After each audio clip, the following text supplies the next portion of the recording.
Good morning. How y'all doing? It is Scott again, CEO of blackbizfla.com, co-founder of Hope, where we're helping our people excel.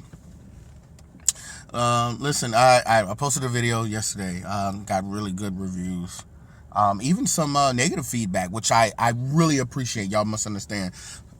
It was about the difference between racism and prejudice. So how do we fix racism? How do we correct it? How do we we're going to try to do this in less than 10 minutes. Ready? All right, racism. We've already established that racism is a system, a team sport, a race to acquire all of the natural resources and be procurer and owner of everything that other people need and get rich on top of that on the back and the labor of another people without paying them. We decided that.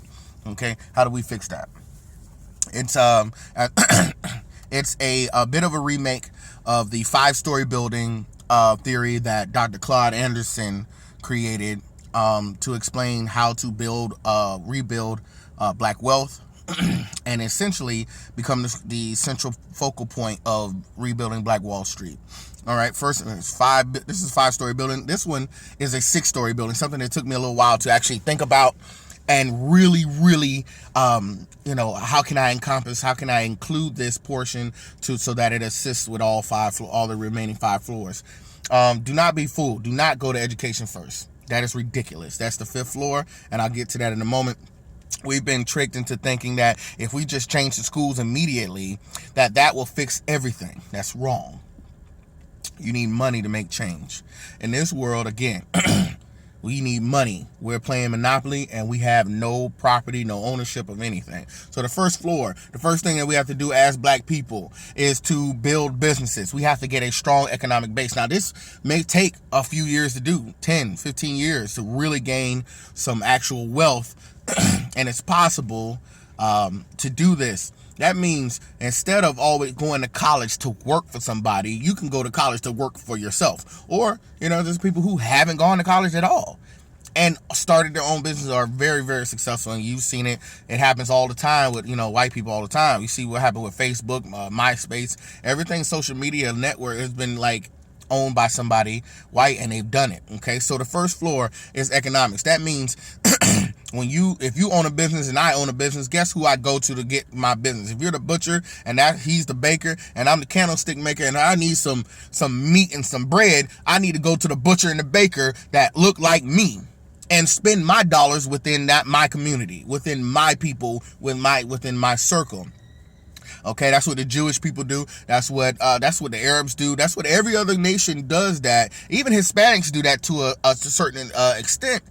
But it's not nowhere near as strong as money bouncing 12 to 20 times within their neighborhood in their group of people. Our money bounced 0 times. We're the only people in the world that don't produce anything, and we're 100% consumers. Yet we put everybody else's children through college. As soon as we get a check, we go straight to the mall. That is crap. Okay, so the first thing you got to do is stop buying stuff not made by black people. You always go looking for the grocery store, the shoe store, anything you can buy black. Okay, and then if it has to be delegated outside or you can't be created immediately, then you delegate and go buy it through other nations. You know what? Sell to anyone, but only buy black. That's how it works, and that's how it's been working for every other nation. Now, you start buying back and forth, taking money from other cultures, taking their paychecks, your paycheck from them, what they owe you, and buying back and forth. Only your people will start to get wealthy. And so that's how you build the first floor, and that's how you build wealth. Now, you get these people who are prominent and thinkers in that community and say, all right, look, you're a doctor, you're a baker, you're a store owner. Let's pull our money together and let's go buy a building. Let's go buy this. Let's go do this, or let's change this. Or we could put our money together and go to the second floor, which is politics. Politics, you take that money and go to the politicians and you buy every goddamn politician on the second floor. Vote for what? Voting doesn't do anything. Okay, voting means nothing. It may help in your, like I said, it may have helped in your student council in high school, and it may help in your little small town of less than, I don't know, 1,500 people, but voting does absolutely nothing. You want something to change, you need to go and write a check to whoever's in charge. And if you can't buy the politician, you can damn sure rent or lease them. And that's what you have to do. Some way, somehow, somebody's getting paid when changes are made. Don't believe me? Check out the stoplight cameras in Maitland versus the ones that are out, if you know Orlando, Maitland area versus Orlando. Things happen quick when you write a check. Okay, so you get those politicians now that you've written that check to them, and you say, hey, I own you now. Now and as you start doing that more and more, start buying, and you make sure people within your circle from the first floor end up going for one of these leadership roles in politics. Your mayors, your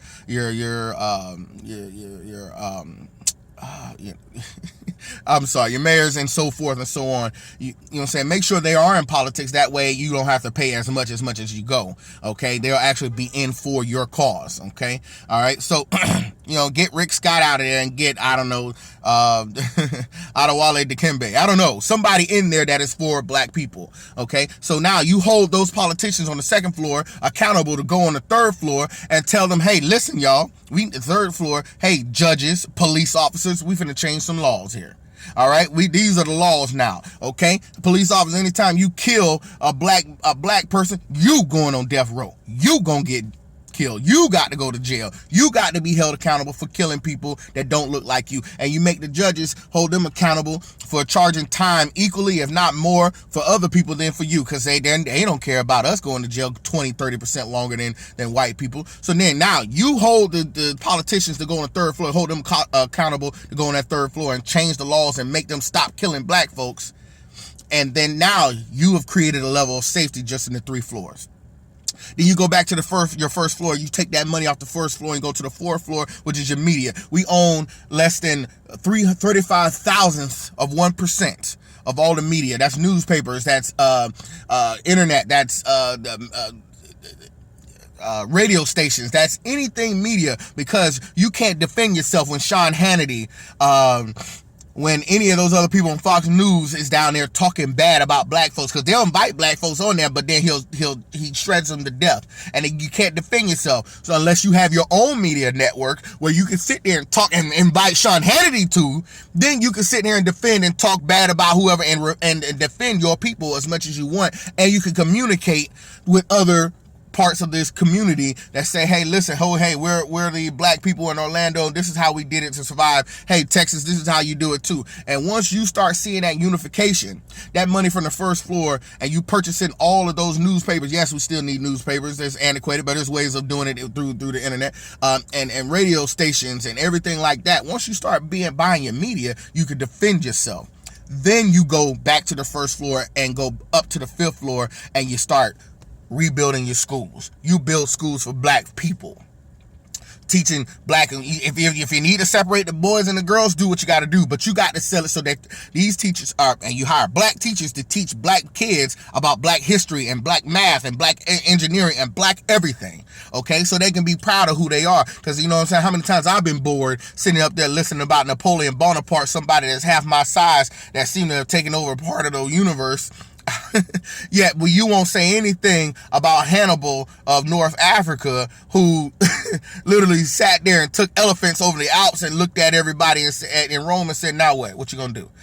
We don't talk about, they don't talk about black history and stuff in February. Well, we want to sit there and learn everything about black all year round. Okay, now the 6th floor is a little different. It's additional, because it's something that has to do with faith. If you have a faith like church or anything else, and you believe in Christianity, you know what? You need to hold these churches accountable too. They're 501c3s.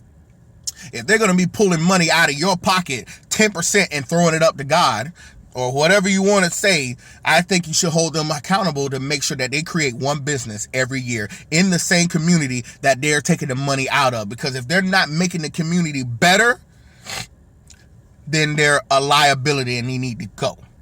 That way they can recycle the money that you're putting into the 6th floor, which is the churches, and put it back in the 1st floor, so that this is a recyclable system here. and we can create Black Wall Street and let that be the pinnacle of what needs to be happening to recreate Black wealth, Black Wall Street, and take back what's ours. I love you guys. That was less than 10 minutes. Leave comments in the section below. I love y'all. It's Scott. Peace out.